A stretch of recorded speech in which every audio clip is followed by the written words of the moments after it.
Salut à tous, j'espère que vous allez bien. Alors aujourd'hui on se retrouve pour de nouveau quelques jours avec moi. Alors là je vais me préparer. Donc je vous explique, ces chers bras que vous voyez ici vont être opérés dans quelques heures. Alors pour vous expliquer la maladie des bras c'est quoi? C'est que je ne sais pas si on va bien le voir sur la vidéo, mais ici vous voyez hop, le bras ça fait comme un repli et il tombe. Et malgré que je fasse de la pole dance, du sport, tout ça là, ça ne part pas. Par exemple, pour vouloir me coiffer, eh ben, je ressens comme un alourdissement et je peux rien faire. Donc voilà un petit peu. Et si vous voulez, ça dénote complètement avec le reste de mon corps. Voilà, j'espère qu'on voit bien. Si je me tourne aussi comme ça, vous voyez, ça pend un peu ici. Voilà. Et du coup, si vous regardez mon corps comme ça, on se rend compte en fait que les bras sont complètement dysmorphiques par rapport au reste du corps. Donc ce qu'on va faire, c'est qu'on va prendre les mesures. Alors ici, ça nous fait du 28, 27,9, 28. Et pour le bras droit, on va dire 28. C'est parti, donc là je suis dans la petite pièce où je vais me changer. Tintin. Dernière ligne droite. Je suis assez stressée, mais je pense que ça devrait bien se passer. Ce qui me fait le plus peur, c'est de ne plus jamais pouvoir repoler si jamais, je sais pas ce qui pourrait se passer. Logiquement pas possible, mais bon, voilà, comme moi je suis un peu Miss Catastrophe, j'ai toujours très peur. Après, il faut savoir que lors de mes 2 premières opérations, surtout la première, j'ai perdu en fait la motricité de mes genoux, c'est-à-dire que, enfin je l'ai pas perdu totalement, mais c'est-à-dire que le fait de m'accroupir comme tout le monde, moi je peux pas. C'est-à-dire que ça me fait très mal. Alors au début je pouvais pas du tout, à force d'essayer, maintenant j'arrive à m'accroupir, voilà, c'est douloureux, petit à petit ça va revenir, mais là j'ai peur de plus pouvoir ensuite plier le bras. Mais bon, c'est pas grave, comme je l'avais expliqué plein de fois, de toute façon le lipodème c'est une maladie. C'est vrai qu'il y a des personnes qui comprennent pas que c'est une maladie. Là je viens encore d'avoir un commentaire de quelqu'un qui pensait que c'était esthétique alors que voilà, non. Là on est vraiment en train de traiter une maladie, donc dysmorphique. Et si vous ne savez pas trop ce que c'est qu'un lipodème, je vais faire apparaître juste ici la vidéo qui explique tout. Et là, c'est parti, je vais me plonger.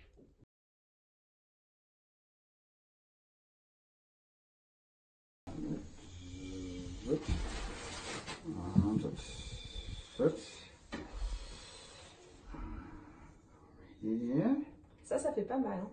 Hein? I haven't paint to this. Wow, it's good.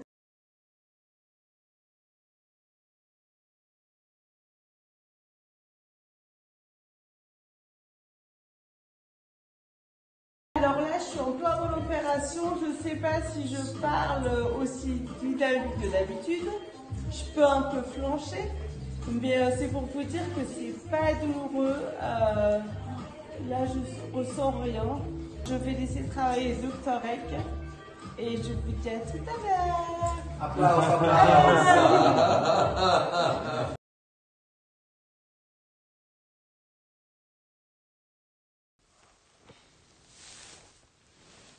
Je me demande si je devrais pas appeler l'infirmière. Je sais pas si tu vois, mais...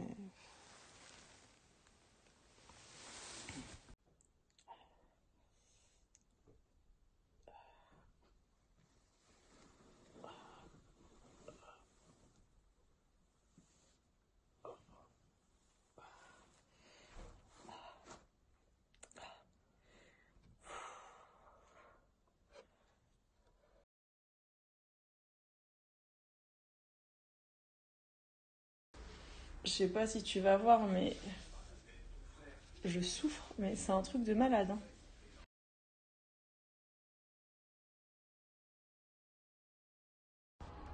J'espère que vous allez bien. Moi, de mon côté, je vous avoue que c'est un peu compliqué. Je souffre énormément, mais bon.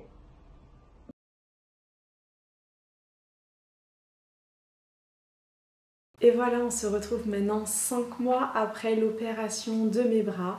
Alors que vous dire, déjà j'espère que la vidéo ne vous a pas trop choqué. J'ai fait exprès de vous montrer la souffrance par laquelle je suis passée.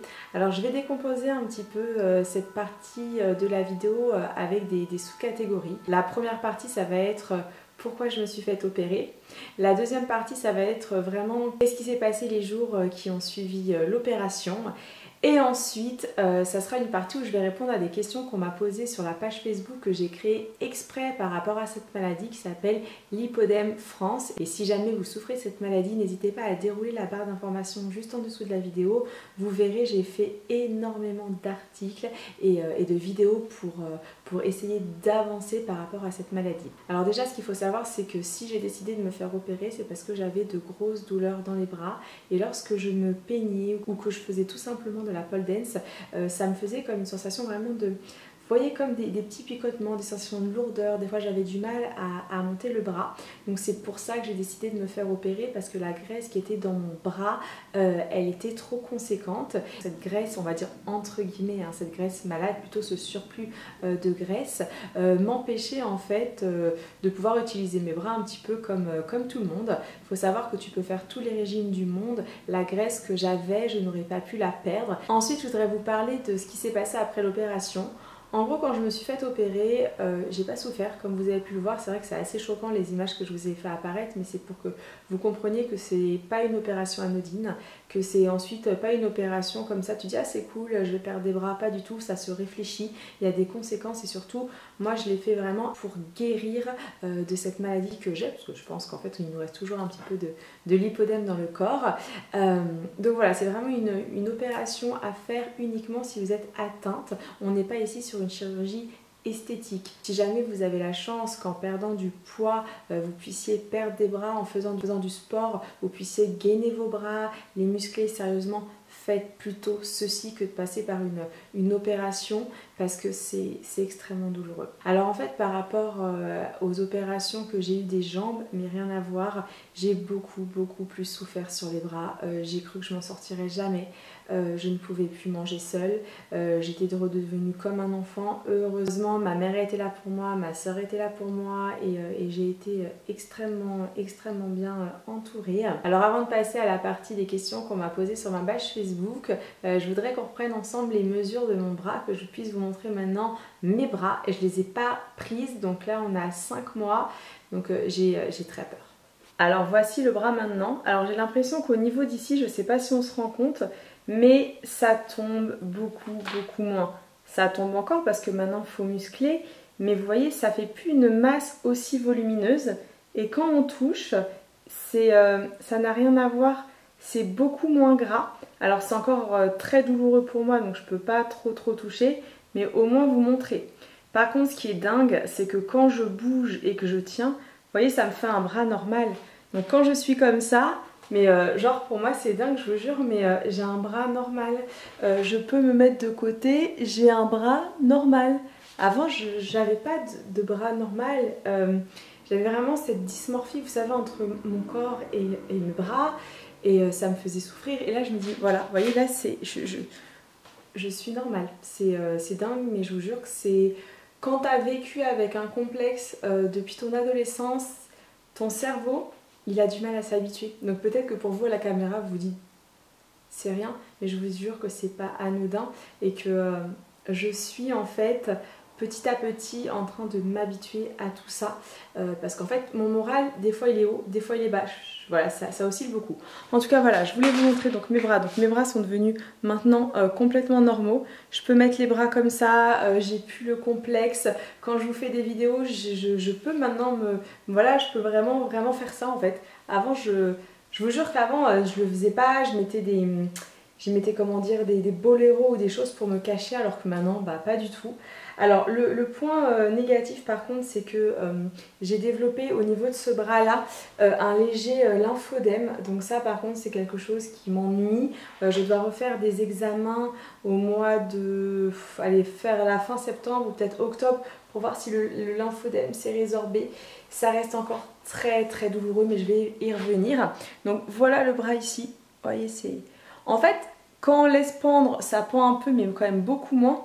Mais par contre, quand je bouge le bras, mais c'est hallucinant. Ça n'a rien à voir, hein, c'est hallucinant. On va maintenant mesurer. Attention les yeux. Alors ça, c'est une galère de mesurer toute seule. Non, c'est pas possible. Je sais pas si on le voit bien, mais je suis à 25 cm sur le bras gauche. 25 cm à gauche. j'ai perdu 3 cm des bras. Vous imaginez, j'ai perdu ça des bras. Je ne sais pas si vous vous rendez compte à quel point la maladie, elle était là en fait. Il faut savoir que le docteur Eck m'a retiré 1 litre en tout pour les bras. Alors ce bras-là, je pense que les résultats seront moins probants. C'est le bras droit, c'est vraiment le bras qui me fait mal. C'est assez difficile. Attendez, je vous dis. Mais non, mais c'est pas possible, il y a un problème, je vous jure, il y a un problème, je comprends pas. Attendez, 25 voire 24,7 cm. C'est que vous dire, bah là je suis scotchée. Je suis scotchée parce que la vérité c'est que quand je suis sortie de l'opération, j'ai vraiment fait un déni d'opération. J'ai très mal vécu cette opération. C'est aussi pour ça que j'ai été très absente des réseaux sociaux. Parce que en fait, déjà ma vie personnelle c'était chaotique. Je vivais un cauchemar, donc c'était dur de faire surface. Je souffrais. J'ai jamais autant souffert. Mes mains étaient devenues, on aurait dit des mains de Mickey. Le fait de ne plus pouvoir m'alimenter, d'être revenue limite à l'état d'un enfant, vous voyez, enfin non, j'étais à l'état d'un enfant de toute façon, il fallait me nourrir. Et ce que je vous propose maintenant, c'est de répondre aux questions qu'on m'a posées sur ma page Facebook consacrée vraiment au lipodème. Sachez que cette vidéo, c'est la dernière que je poste sur la maladie, mais c'était très important pour moi de la poster sur ma chaîne Amy Makeup Pro parce qu'on a vraiment besoin de soutien. Toutes les femmes atteintes de cette maladie ont besoin de soutien, donc vraiment n'hésitez pas à partager la vidéo, que ce soit la vidéo des bras ou la vidéo pour l'opération de mes jambes. C'est une maladie qui touche une femme sur 10, c'est un vrai calvaire psychologique mais aussi physique, donc n'oubliez pas, on n'est pas ici sur une opération esthétique, on est vraiment sur du médical. Alors la première question qu'on m'a posée, c'est est-ce qu'il y a un réel changement? Alors oui, là on peut le voir, j'ai quand même perdu énormément de centimètres, donc pour moi, oui, il y a un réel changement. Est-ce que je me sens mieux dans mon corps? Alors, me sentir mieux dans mon corps, moi l'objectif, quand je dirais que je me sentirais mieux, c'est quand j'aurais plus les douleurs. Parce que j'ai vraiment fait l'opération, oui, parce que j'étais complexée, mais aussi pour avoir moins cette douleur. Donc là, malheureusement, j'ai encore très mal, c'est encore assez difficile. Quand on me touche le bras, c'est voilà, je fais très attention. Donc me sentir mieux dans mon corps, on va dire que oui, physiquement, je me sens mieux. Je n'ai plus honte en fait d'avoir les bras nus et ça c'est énorme, mais par contre en termes de douleur c'est pas encore ça. Comment gérer les arrêts maladie, combien de jours la convalescence? Alors écoutez, moi en termes de convalescence, j'ai fait je pense facilement 1 mois et demi, mais il y a vraiment un bon mois d'arrêt où tu ne peux rien faire.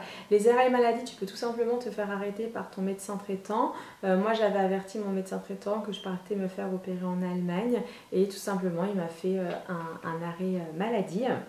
Alors si on a un implant contraceptif, est-ce que c'est un problème? Alors là je ne suis pas médecin, pour moi oui c'est un problème puisqu'on nous rentre des canules dans la peau pour retirer donc cette graisse malade, donc à mon avis c'est contre-indiqué. Le pourcentage de risque que le lipodème revienne. Alors je suis incapable de vous dire le pourcentage que le lipodème revienne. En toute franchise, les médecins allemands disent qu'une fois opéré, le lipodème ne revient pas. Moi je ne suis pas d'accord. Je pense qu'il faut vraiment avoir une hygiène de vie. Après, encore une fois, attention, je ne suis pas médecin, je ne suis pas une scientifique, je vous parle vraiment moi avec le cœur ce que je pense. Et je pense que malheureusement pour les personnes atteintes du lipodème, comme moi, si l'alimentation est vraiment très mauvaise, s'il n'y a pas d'activité sportive, s'il n'y a pas le port de contention de temps en temps, moi je crains, en tout cas j'ai très peur que ça revienne, mais bon bah si vous êtes prêts, passez un pacte avec moi, suivez-moi et puis dans 10 ans je vous dis ça, rien que dans 1 an je pourrais vous dire. Ensuite, faut-il porter de la compression avant l'opération? Non, ce n'est pas comme les jambes, vous n'avez pas besoin de porter de la compression avant l'opération. Par contre, après l'opération, là, vous avez vraiment besoin de porter de la compression. Et il me semble que j'ai porté la compression pendant 2-3 mois, facile. Alors, l'opération engendre-t-elle plus de soucis que pour les jambes? Complètement. Là vraiment vous êtes handicapé parce que finalement vous ne pouvez pas manger, vous ne pouvez pas vous laver les cheveux, vous ne pouvez rien faire. Comparer les jambes et les bras. Eh bien écoutez, c'est assez difficile de comparer les jambes et les bras. Moi au départ j'étais vraiment déçue de cette opération donc des bras et finalement je pense qu'aujourd'hui je suis plus contente de l'opération des bras que de l'opération des jambes. Mais c'est un petit peu trop tôt pour juger. Dans un an je vous ferai un vrai comparatif. Pour le moment, c'est trop tôt. Donc on se donne rendez-vous en avril 2020 parce que le 10 avril 2020, ça fera vraiment un an total que toutes les opérations seront faites. Puisque moi, je compte un an à partir de la dernière opération parce que j'ai quand même accumulé en très peu de mois 3 opérations. Donc il y a l'anesthésie, il y a tous ces produits qu'on m'injecte. Il faut que mon corps, vous savez, il récupère le pauvre parce qu'il a pris tellement. J'ai quand même, je crois, 60 points de suture sur mon corps. Donc voilà, c'est une fatigue. On dirait pas comme ça parce que voilà, je suis toujours en forme et tout, mais non, je vous assure que je suis quand même assez fatiguée. Alors à quel stade étaient tes bras et est-ce que tes bras ont grossi après l'opération des jambes? Je ne sais pas du tout à quel stade étaient mes bras, je pense que j'étais en stade 1 bien passé parce que sur la vidéo on voit bien en fait que mon bras il est assez difforme par rapport à ma taille qui est toute mince, enfin toute mince, n'exagérons rien mais qui est beaucoup plus mince. Donc je pense que j'étais en stade 1, on m'a retiré donc 1 litre de graisse comme je vous ai dit et est-ce que mes bras ont regrossi après l'opération des jambes? En effet, je crois que quand le docteur m'a opéré des jambes, mes bras ont regrossi. Alors je ne sais pas si c'était un effet d'optique, je ne sais pas si c'est mon cerveau qui psychotait, mais oui, j'ai eu cette impression. Et pour finir la vidéo, c'est pas une question qui m'a été posée, mais une question que j'avais envie d'aborder, c'est est-ce que c'est une liposuction? Alors oui, c'est une liposuction, mais attention. La liposuction d'une personne qui a pris beaucoup de poids ou d'une personne qui a tout simplement envie de ne pas aller se casser la tête à la salle de sport ou pour une autre raison, hein, peu importe, je ne juge pas, ça s'appelle une liposuction par la technique de TAL, T-A-L, la technique de tumescence. Alors que dans le cas du lipodème, donc de cette pathologie, on parle d'une liposuction par la technique de Wall, la technique de l'eau. Ce sont vraiment deux techniques complètement différentes et quand vous êtes atteinte du lipodème, il ne faut surtout pas faire la technique de TAL parce que vous vous metteriez vraiment en danger parce que je le redis une dernière fois, bon, je le dis surtout pour les haters, le lipodème c'est une maladie qui est reconnue par l'Organisation mondiale de la santé, ce n'est pas esthétique, c'est vraiment à des fins chirurgicales, médicales, de façon à ce que cette maladie en fait n'évolue pas en lymphodème. Et bien voilà, j'espère en tout cas que cette vidéo vous aura plu, je suis désolée parce qu'elle tire en longueur, c'est la dernière vidéo sur ma chaîne qui traitait de la maladie, j'avais vraiment envie de vous faire cette vidéo avant de commencer, on va dire entre guillemets, bon même si on arrive au 1er septembre, mais avant de recommencer la rentrée avec un nouveau programme. Dans un an, je vous ferai une vidéo avant-après pour que vous puissiez juger par vous-même de comment ça a évolué. Si vous êtes atteinte du lipodème, vraiment je réinsiste, je vous mets dans la barre d'infos énormément d'articles pour que vous puissiez être documenté. Surtout rejoignez-moi sur ma page Facebook, donc Lipodème France. J'ai une grande nouvelle qui arrive bientôt. Et vous pouvez aussi me suivre sur ma chaîne Just Amy, qui est une chaîne en fait que je consacre à mes recherches pour le lipodème, puisque je veux vraiment aider les femmes en fait à s'en sortir. Il y a des choses à faire, il faut qu'on se bouge. Donc vraiment, c'est sur Just Amy qu'il faut me rejoindre ou sur la page Lipodème France. Et bien maintenant, je vous fais un immense gros bisou et je vous dis donc à dimanche prochain 13 h pour une grande nouvelle. On sera le 8 septembre et j'aurai l'honneur de vous parler d'un projet immense. C'est mon bébé, c'est franchement pratiquement un an de travail, c'est une fierté. Donc je vous donne rendez-vous dimanche prochain à 13 h, je compte sur vous. Je croise les doigts, j'espère que vous serez là. Et puis merci d'avoir suivi cette vidéo jusque là. Vous pouvez me mettre le petit hashtag Warrior Forever, ça me fera très plaisir. Bisous à tous et à dimanche prochain. Ciao ciao.